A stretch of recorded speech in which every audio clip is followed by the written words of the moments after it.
आघाडीचे नेते प्रकाश आंबेडकर यांनी सोलापूरमधून निवडणूक लढवणार असल्याचं जाहीर केलेलं आहे आणि त्यानंतर वंचित बहुजन आघाडीच्या कार्यकर्त्यांनी एकच जल्लोषही केलाय।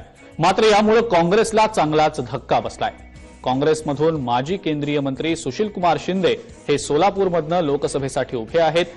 प्रकाश आंबेडकर यांच्या या घोषणेमुळे सुशील कुमार शिंदे यांच्या अडचणींमध्ये आता वाढ होण्याची शक्यता आहे।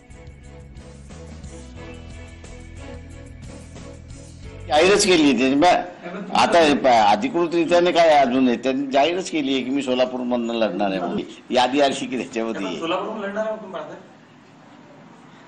जाहीर म्हटलं माझं नाव घे मी जाहीर म्हटल्यानंतर आता सगळी बोलणी माने आणि अण्णाराव करतात आहेत।